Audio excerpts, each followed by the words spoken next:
Hello, everyone. Welcome back to PS You Need a Vacation, brought to you by PS Family Vacations. I'm your host, Greg Schroeder, and I'm really glad you're with us today. For we got another fun episode lined up this week. I'm joined with fellow PS Family Vacations travel agent Lori Rhoades, and we're going to be diving into something that she's really been passionate about: Run Disney events. So, if you love running and Disney, or you're just curious about what those events are all about, then you're going to love this week's episode of PS You Need a Vacation. But first, welcome, Lori. How are you today? Greg, I'm magically awesome. Summer is actually my favorite time of year. It is so busy time for vacationing around the world. I'm so excited to talk to you about two of my favorite topics, running and Disney. Excellent. Yep, definitely excited as well. Run Disney has been something that's kind of intrigued me over the years. I'm not personally a runner, but I've driven around Walt Disney World many times while they have the marathons going on in the water stations. And, we see everybody, all the contestants, and how excited they are at the finish line. It just really sounds like something that, for people to be able to combine two of their favorite things is definitely very exciting. So yeah, look forward to talking about Run Disney. And there's also a lot of exciting Disney news that's been happening lately, a lot of new things that are coming to the parks, and also some recently closed things that we'll get into it as well. So before we wrap up, we'd like to share some big savings coming to Walt Disney World this summer as their cool summer for kids, including some free dining plans and free water park access. That's actually available right now, all the way through 2025. So let's get into it.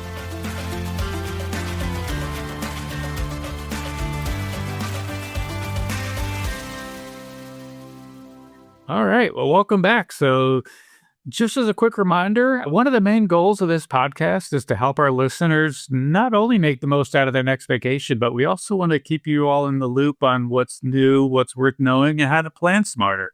So a big part of that is introducing to you the amazing team of travel agents we have here at PS Family Vacations. They each bring a very unique skill set to the table and set of interests.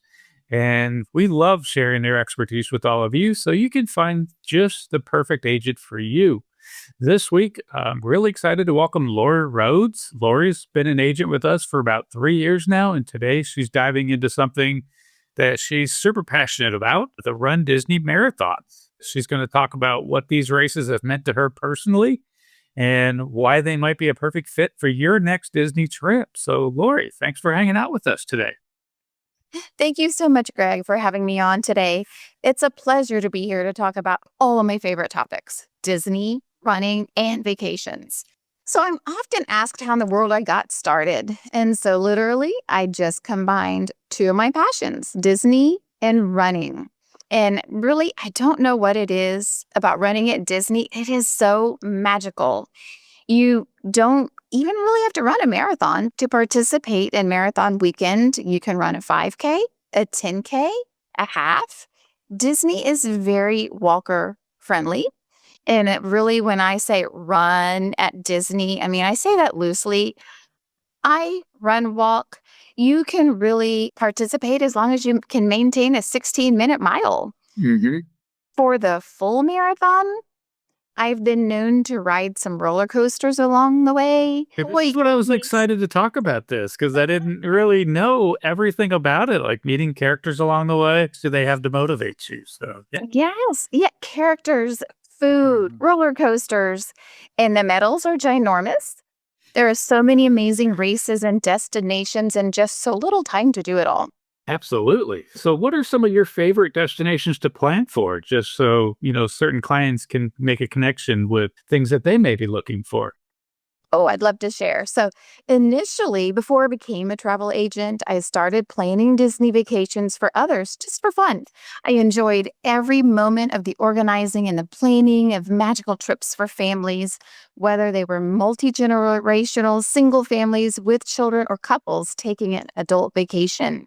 After a while, I quickly became interested in helping others with both ocean and river cruises. And then it turned into all-inclusive resorts and then even international trips. It is so much fun to be an integral part of one vacation after another. And I honestly don't have a favorite. I view each one as a new puzzle to piece together to perfection. I've recently enjoyed watching clients travel all around the world: Barcelona, the British Isles, Jamaica, Alaska, from Princess Cruise Lines to Royal Caribbean, Disney, and sandals. And I feel like I have been a part of all of those travels with each of my clients and the families, and it has just been so much fun. Oh, you're absolutely right. No, I definitely believe that travel agents aren't really created, they're found.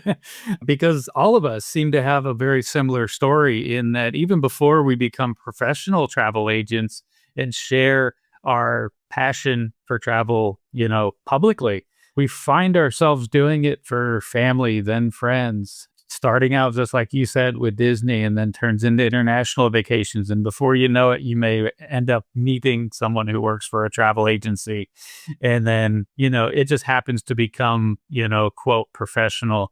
But you're absolutely right. A lot of us are definitely found, not created, because we definitely have to come with that passion. It's not something that can be taught. You're right, Greg. I feel like every time I have clients going on vacation, they become family members. I feel like I'm going on these trips with them, and oftentimes my clients will book trips for the following year and the year after that. And I just thoroughly enjoy becoming family members with all of them. Yeah, definitely. Just the ability to streamline the opportunities that our clients can have definitely has a reward all in itself, greater, definitely greater than any other reason why we do this. So, what areas of travel planning do you feel you're especially stand out within? Now, what makes Lori Rhoades different than other travel agents? So, well, I currently feel like my areas of specialty are definitely Disney, Universal. My family and I have been so many times. The Sandals and Beaches resorts, we absolutely adore those.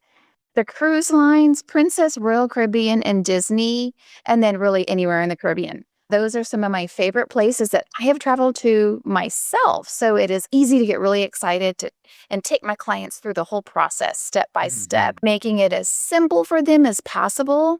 But late July, I'll be heading out on a European river cruise and then spending some time in London. So my areas of specialty may actually change by then. You never know. You never know. Oh, Right. geez, I need to get back to Europe. It's been a couple years now, but I definitely need to get back. I love it. Every Yes. one of my We're so favorite excited. cases. Yeah. But no, you're exactly right. Having been to a place already just provides that perspective and firsthand knowledge of what clients need to think about and what they need to know. And like you said, that step by step process of getting ready. So you definitely want to make sure a travel agent that you choose has that experience. It's so critical in ensuring that you're going to have that smooth trip. Right, absolutely. But you know what, Greg? What I love about our agency is because we have so many agents, if there's a place that I have not been to yet, I love that I could reach out to my PS family and Mhm. someone has been there and they're able to support me in making this amazing trip for a client, even if I've not been there yet. Yeah. So I love our team, our No. PS family. Yeah, that's definitely helpful as well. We can't all be experts at everything. That's very true. And you're Yes. right. We do have an amazing pals chat where we're able to connect with our other agents and rely and lean on the expertise of others when Yes. needed. Yeah, to fill in the gaps, of course. Mhm. All right. Moving on to another discussion point. What are some of your personal favorite vacation memories that influence you and your travel agent outside of just doing this for other people? So I absolutely have a couple of memories that definitely influenced my decision to become a travel agent. When my own children, who are now, let's say, in their 20s and 30s, when they were young, we went on several vacations with my in laws. We took one trip to Playa del Carmen, and then we took 2 to 3 trips to Disney World. I look back with such fond memories, as these were such core memories for myself and my children. We talk about them to today. Most recently, right before my father in law passed away, we took that one last family vacation together. It was a Caribbean cruise, and it has been very special.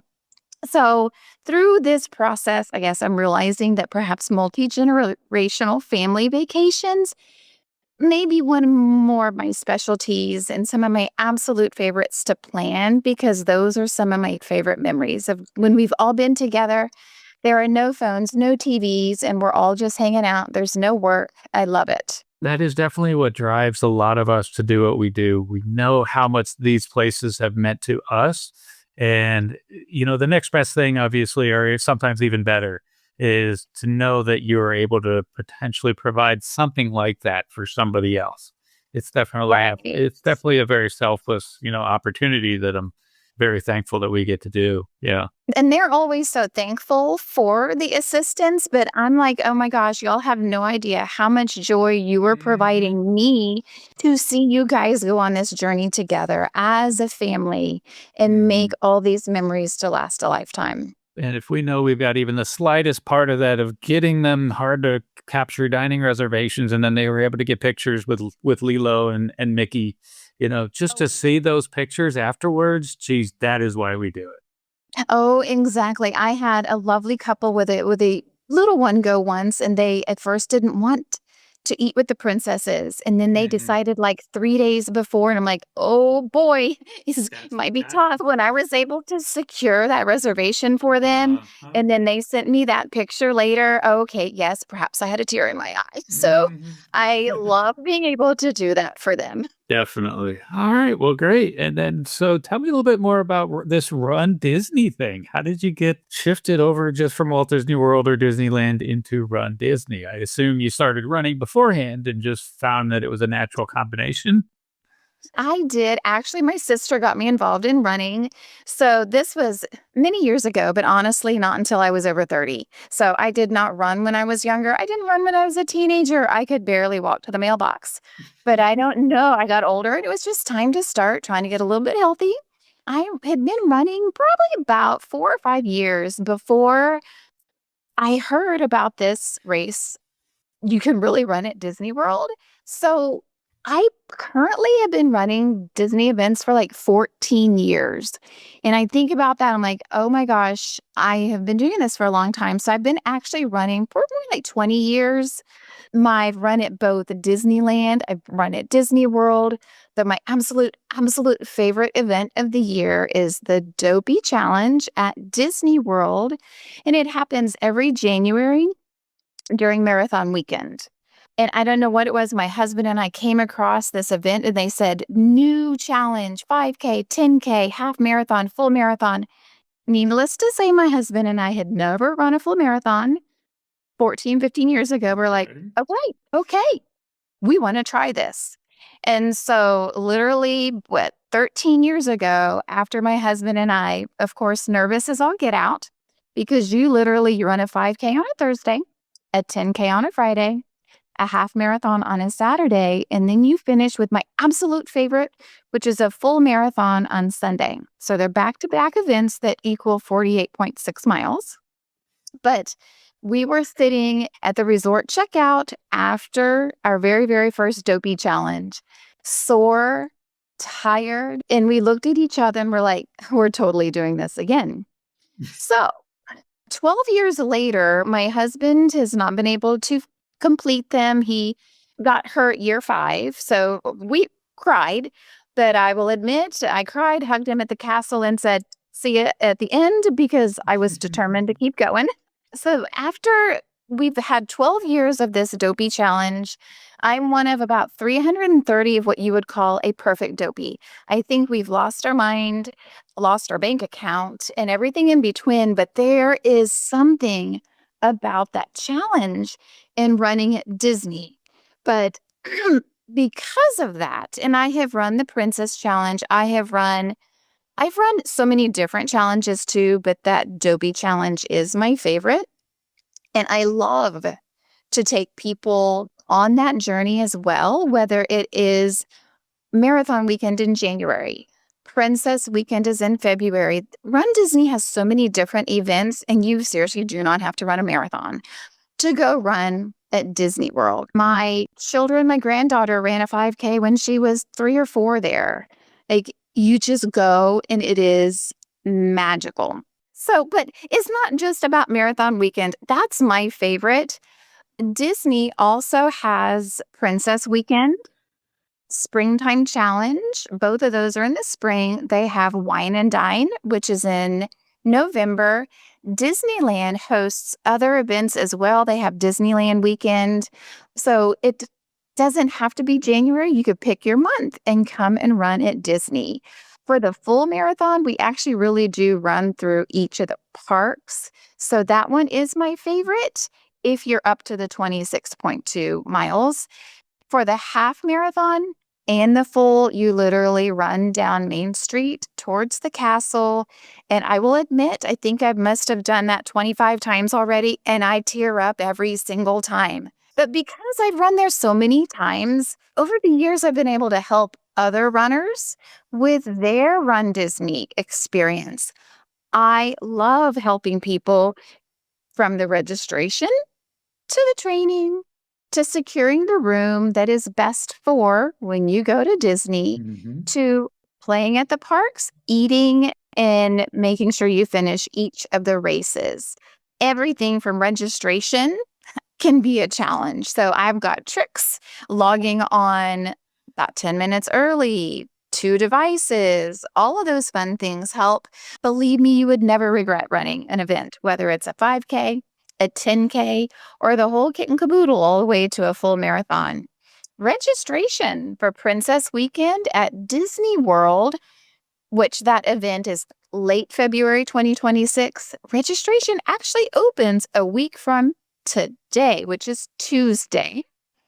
So if you are interested in any of that, contact one of our agents, contact myself, and I will be happy to share any of those tips for registration, which registration can absolutely sometimes be more challenging than the race itself.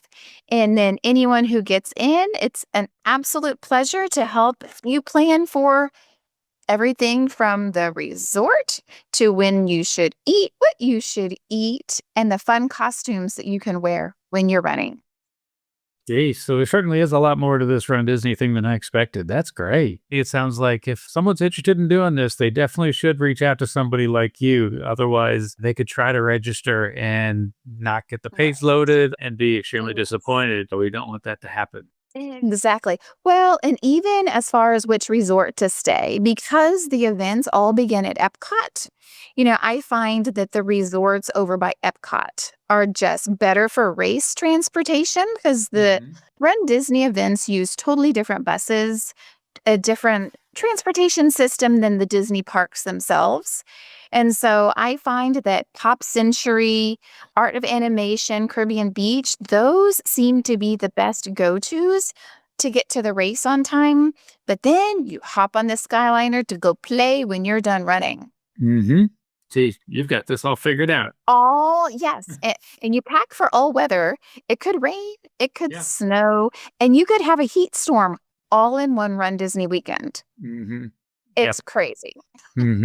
Yeah, well, it's Orlando in the summer. It definitely probably will rain. Yes. I have some fun pictures running through the castle in the rain. We giggled. And then I have pictures in practically a parka finishing a half marathon because it was freezing the whole time.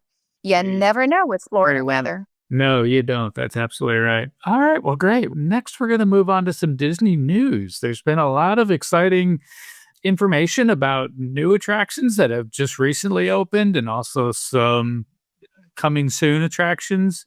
And unfortunately, there was one fan favorite that just a week ago, June 7th, closed its doors for the last time. I think you know which one I'm talking about. The Muppet Vision 3D, unfortunately, officially closed its doors last weekend to make way for the upcoming Monsters, Inc. land at Disney's Hollywood Studios. As part of the closure, I know. That's definitely a hard one to swallow. But we're so excited about Monsters, Inc. I mean, pros and cons. We will miss Muppet 3D, but let's see what Disney shows us next. That's exactly right. We can't get too attached to things. What did Walt Disney say? Disneyland will never be completed. Well, there's a lot more imagination left, so they're going to keep on going. Definitely looking forward to Monsters Inc. Land. The first suspended roller coaster is coming to that area to mimic the Doors factory that you're going to be able to experience. And we're not losing the Muppets completely. They are moving across the other side of the park. They are going to be moving into Rock and Roller Coaster. But don't worry, just all the way through this year, 2025, you're still going to be able to experience Rock and Roller Coaster starring Aerosmith.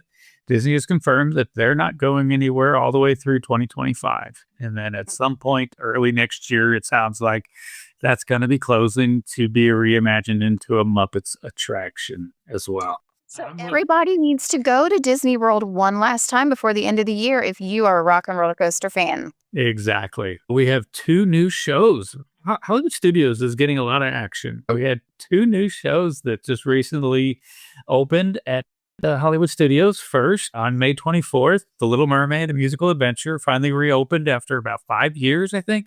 Pretty lengthy refurbishment. But yeah, that is reopened. It's pretty much the same as the original show. Like, the script hasn't changed a whole lot, but they definitely plussed up a lot of the special effects that honestly needed it.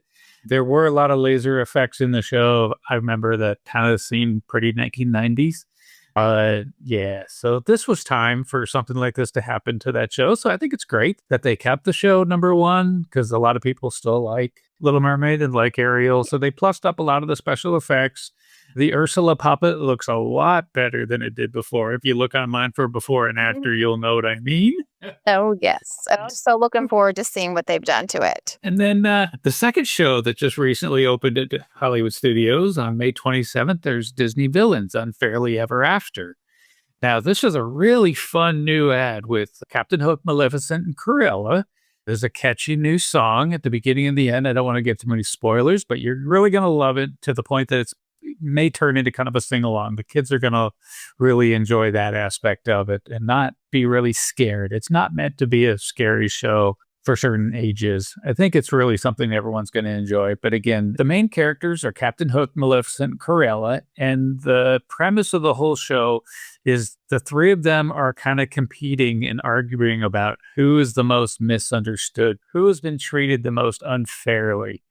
And at the end of the show, actually, the entire audience gets to participate, and they scream to essentially vote for who they feel is the misunderstood villain. At the end of every show, actually, there's potential for a different winner. So there's 3 different endings to the show, as you can imagine.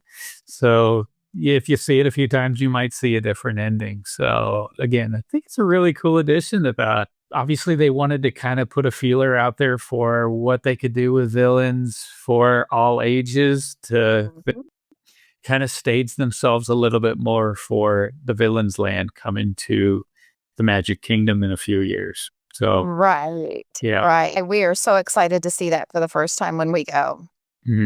At least initially, the first few weeks, it's had a pretty good weight on it. I don't know how it's doing now, but they've both been very popular additions, both the Little Mermaid and the Villains. So, Yeah. Hollywood Studios is hopping. yeah, definitely. But moving on over to Epcot, though, for the adults, there's definitely something new. The Geo 82 Adults Lounge opened a couple of weeks ago as well, quickly becoming my new favorite place to watch the fireworks. It's obviously an air-conditioned, extremely comfortable place to just kind of sit, relax, have a cocktail, have some small bites, and they pipe the music in. And so it's really just a relaxing place to separate from the crowds and enjoy the fireworks in a brand new way. They decorated it in such a classy way that just kind of pays homage to the history of not only Spaceship Earth, but Epcot as a whole. When you first walk in, they've got a lot of the LED lights in the floor that kind of pay homage to the concrete walkways that used to be on both sides of Spaceship Earth. I remember that when I was a kid, stomping on those on our way out of the park at night. Yeah, I love it. Yep. So, yeah, I can't wait to go back. I've been there twice already and not enough. So, yeah, it definitely improved that area. In the past, it has been either a Siemens or an AT&T sponsor lounge. Yeah, so it hasn't been open to the public. So I think it's great that they've opened it up to everybody now. Yeah, love that. So, all right. And also at Epcot, coming soon, Test Track presented by GM is set to, we just got a reopening date. I think it was yesterday. I think you're right. Yeah, of July 22nd, just over a month away. We're getting Test Track back. I'm very excited about this one. Yeah, one of the great things about this is they're doing two things. They're paying homage to the original World of Motion a little bit more than the last two iterations of Test Track did. So they're going to be talking about the origins of motion and things like that in transportation, but they're also going to be going a lot more into future technology of autonomous driving and things like LiDAR, and different cutting edge systems that help a lot of our self-driving cars today interpret and navigate the world around them. So, yeah, I think it's really exciting that they're bringing this up to today's standards of technology through today. I'm always amazed at what they come up with and the things we can learn as adults and children when we go experience the ride. So I'm looking forward to that one too. Yeah, no, I think it's great that they didn't scrap this attraction because obviously Disney has had a problem with the future and keeping up with it. The easy thing would have been just to move it off to the side, maybe done something new. But yeah, they are trying to teach people today about cutting edge autonomous driving. And so I'm sure it will come out just great. So definitely looking forward to that. So the next couple of weeks, they hope to start. I'm sure they're going to be starting cast previews and then following that annual pass holder DVC, Club 33, et cetera, leading up to the opening on July 22nd. So, yes. Oh, how much fun. Yeah. All right. And then one other coming soon, very exciting, is also in July 20th. The Starlight Night Parade is coming to the Magic Kingdom. So I have reservations for that day. It's going to be a busy one, but that's all right. Definitely. Yes. I cannot wait to hear and see your pictures and videos. Yep, definitely. Just wish I lived close like you do. I moved away for several years and it just wasn't right. This is my home. Yeah. So I did everything I could. I got back here and it'll be tough to pull me away. That's for sure. Yes. But I'm excited you are our immediate eyes on the ground because you are right there by Disney World. Yep, definitely. So yeah, looking forward to that. July 7th, Starlight, the first night parade in a very long time coming back to the Magic Kingdom. These are very special to me from working at the Magic Kingdom in my early 20s. I used to do parade audience control for the Main Street Electrical Parade and then Spectral Magic, a couple of really great Disney historical parades. So yeah, that nighttime parades always seem to cap off, the evening for me when it came to a day at the park. And it's just been really weird over the last several years having fireworks as the only option. Just something has been missing. So I'm really looking forward to this coming to fruition and closing that. Absolutely agree. I have many memories. Like my father-in-law loved to follow the end of the parade down the street. Like that is such a fond memory. Yeah. Miss those parades. So excited they're coming. Yeah. And the daytime parade for younger ages, it's exciting, but I don't know if the daytime parade is quite as good for adults. This nighttime parade, to me, just with all the lights, the sounds, I think it's more all age, as a draw. So definitely, again, looking forward to that. All right. Well, then moving on, one more really exciting thing coming to the Magic Kingdom, and actually more exciting now that Disney recently unveiled some new concept art for the new Cars themed area coming to Frontierland, officially unveiling the name as Piston Peak National Park. The really exciting thing about this is last year at D23, the day after when they released the first concept art for the new Cars Land, it was a real, how I say it, it was a disappointment to a lot of people. A lot of people were really connected to the Rivers of America, and they were kind of surprised why they didn't announce this in the arena at D23. But because it was such a big blow, strategically, it seems like they felt it was a better idea to wait till the next day. But yeah, to announce that the Rivers of America was closing Tom Sawyer Island, the riverboat, and everything around the Rivers of America. So yeah, that was a a big thing to swallow for a lot of Disney fans. But this new concept art that they released a couple of days ago fixed, I'd say, probably 95% of that. The big change that they have restored to the area is the southern part of the Rivers of America actually isn't going anywhere. It's being tied into some mountains that are being created towards Tiana's Bayou Adventure and Big Thunder Mountain. There's going to be a lot of geysers. The water that flows out of Tiana's Bayou Adventure is actually going to flow into this raging river that's going to come along the southern side of what the Rivers of America is now. So as you're walking through Frontierland, you're still going to see water right there. You're still going to, and this time you're going to hear water raging through that area as some rapids, actually. So so that'll be tranquil. Oh, it'll be a nice, cooling ambiance. That'll be really reminiscent of the original Rivers of America. And I think Disney lovers of all ages will really enjoy the tranquility of that. Exactly. Yeah. I think that's one of the biggest things people were going to miss was that whole area. The water comes down. They thought, are you going to come in and just make it a sand dune? It's going to be blistering hot. But no, they came in, they fixed it, they compromised. And so, yeah, it's becoming a national park theme, which Disney has done really well out in California Adventure with Grizzly Peak National Park. So I'm looking forward to seeing what they do here at Piston Peak National Park. Yeah, keeping that southern portion of Rivers of America, incorporating it into the national park. It'll look just as nice next to the Frontierland Road that's not going anywhere, thankfully. Very excited about this new iteration of... Me too, absolutely.